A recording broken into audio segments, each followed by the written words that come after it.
1 கொரிந்தியர் 9ஆம் அதிகாரம். இந்த 9வது அதிகாரத்தில் பவுல் மொத்தம் 4 காரியங்களை குறிப்பிடுறாரு. ஃபர்ஸ்ட் போரடிக்கிற மாட்டை வாய் கட்டாயாக. சுவிசேஷத்தை அறிவிக்கிறவர்களுக்கு சுவிசேஷத்தினாலே பிழைப்பு உண்டாக வேண்டும் என்று சொல்லுகிறேன்னு சொல்றாரு. 2வது, சுவிசேஷத்தை பிரசங்கிப்பது என்மேல் விழுந்த கடமைன்னு சொல்றாரு. 3வது, சிலரை ரட்சிக்கும்படிக்கு எல்லாருக்கும் எல்லாம் ஆனேன்னு சொல்றாரு. 4வது, பந்தய சாலையில் பெற்றுக்கொள்ளத்தக்கதாக ஓடுங்கள்னு சொல்றாரு. இப்போ ஃபர்ஸ்ட், நான் மற்றவர்களுக்கு அப்போஸ்தலனாக இராவிட்டாலும் உங்களுக்கு அல்லவோ அப்போஸ்தலனாய் இருக்கிறேன். கர்த்தருக்குள் நீங்கள் என் அப்போஸ்தல ஊழியத்திற்கு முத்திரையாய் இருக்கிறீர்கள் அப்படின்னு சொல்லிட்டு, என்னை நியாயம் விசாரிக்கிறவர்களுக்கு நான் சொல்லுகிற மாறுதரம் அப்படின்னு சொல்லி தான் ஒரு 4 காரியத்தை சொல்றாரு. ஃபர்ஸ்ட் என்ன சொல்றாருன்னா, புசிக்கவும் குடிக்கவும் எங்களுக்கு அதிகாரம் இல்லையா? மற்ற அப்போஸ்தலரும் கர்த்தருடைய சகோதரரும் சேபாவும் செய்கிறது போல மனைவியாய ஒரு ஸ்திரீயை கூட்டிக் கொண்டு திரிய எங்களுக்கு அதிகாரம் இல்லையா? அல்லது கைத்தொழில் செய்யாதிருக்கிறதற்கு எனக்கும் பர்னபாவுக்கும் மாத்திரமா அதிகாரம் இல்லை? எவன் தன் சொந்த பணத்தை செலவழித்து தண்டிலே சேவகம் பண்ணுவான்? எவன் திராட்சை தோட்டத்தை உண்டாக்கி அதன் கனியை புசியாதிருப்பான்?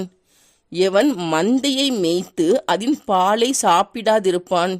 இவைகளை மனுஷர் வழக்கத்தின்படி சொல்லல, நியாயப்பிரமாணம் இவைகளை தான் சொல்லுது. போரடிக்கிற மாட்டை வாய் கட்டாயாக என்று மோசேயின் பிரமாணத்திலே எழுதியிருக்கிறது. தேவன் மாடுகளுக்காகவே கவலையாயிருக்கிறாரா? அது நமக்காகத்தான் சொல்லுகிறார்.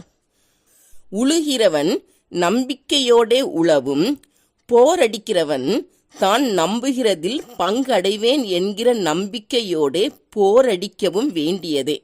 ஆகையால் அது நமக்காகவே எழுதியிருக்கிறது. நாங்கள் உங்களுக்கு ஞான நன்மைகளை விதைத்திருக்க உங்கள் சரீர நன்மைகளை அறுத்தால் அது பெரிய காரியமா?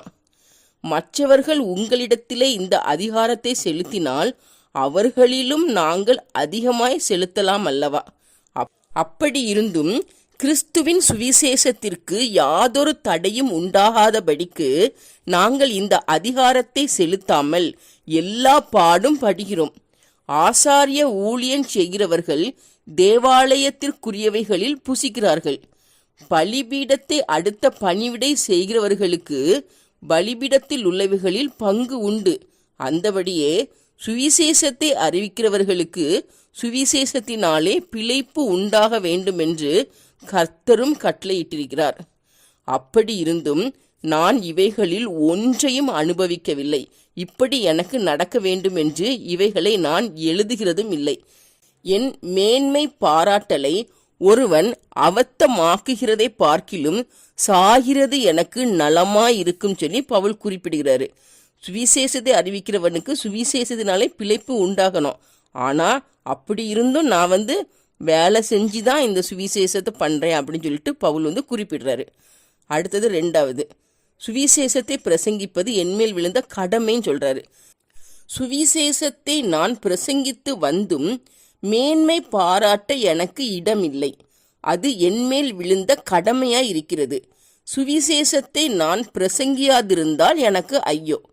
நான் உற்சாகமாய் அப்படி செய்தால் எனக்கு பலன் உண்டு. உற்சாகமில்லாதவனாய் செய்தாலும் உக்கிரான உத்தியோகம் எனக்கு ஒப்புவிக்கப்பட்டிருக்கிறது. அதனால எனக்கு என்ன பலன்னா, நான் சுவிசேஷத்தை பிரசங்கிக்கையில் அதை பற்றி எனக்கு உண்டாயிருக்கிற அதிகாரத்தை முற்றிலும் செலுத்தாமல் கிறிஸ்துவின் சுவிசேஷத்தை செலவில்லாமல் ஸ்தாபிப்பதே எனக்கு பலன் அப்படின்னு சொல்லி சொல்றாரு. 3வது, சிலரை ரட்சிக்கும்படிக்கு எல்லாருக்கும் எல்லாம் ஆனேன்னு சொல்றாரு.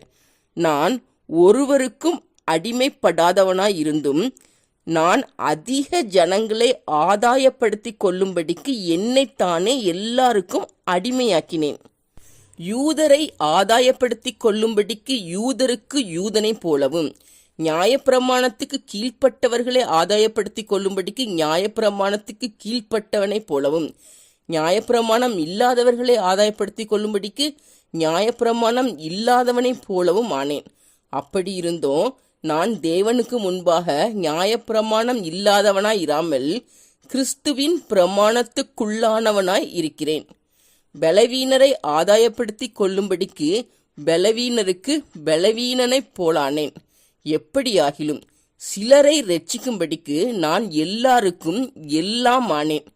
சுவிசேஷத்தில் நான் உடன் பங்காளியாகும்படிக்கு அதிநிமித்தமே இப்படி செய்கிறேன் சொல்றாரு. ஏன் எல்லாருக்கும் எல்லாம் ஆனேன்னா, சுவிசேஷத்தில் உடன் பங்காளிகள் ஆகும்படிக்காக அப்படி செய்கிறேன் அப்படின்னு சொல்றாரு. அடுத்தது 4வது, பந்தய சாலையில் பெற்றுக்கொள்ளத்தக்கதாக ஓடுங்கள் சொல்றாரு. பந்தய சாலையில் ஓடுகிறவர்கள் எல்லாரும் ஓடுவார்கள், ஆகிலும் ஒருவனே பந்தயத்தை பெறுவான். நீங்கள் பெற்றுக்கொள்ளத்தக்கதாக ஓடுங்கள். பந்தயத்திற்கு போராடுகிற யாவரும் எல்லாவற்றிலேயும் இச்சையடக்கமாய் இருப்பார்கள். அவர்கள் அழிவுள்ள கிரீடத்தை பெறும்படிக்கு அப்படி செய்கிறார்கள். நாமோ அழிவில்லாத கிரீடத்தை பெறும்படிக்கு அப்படி செய்கிறோம். ஆதலால் நான் நிச்சயமில்லாதவனாக ஓட மாட்டேன், ஆகாயத்தை அடிக்கிறவனாக சிலம்பம் பண்ண மாட்டேன். மற்றவர்களுக்கு பிரசங்கம் பண்ணுகிற நான் தானே ஆகாதவனாய் போகாதபடிக்கு என் சரீரத்தை ஒடுக்கி கீழ்ப்படுத்துகிறேன் அப்படின்னு சொல்லி பவுல் குறிப்பிடுறாரு.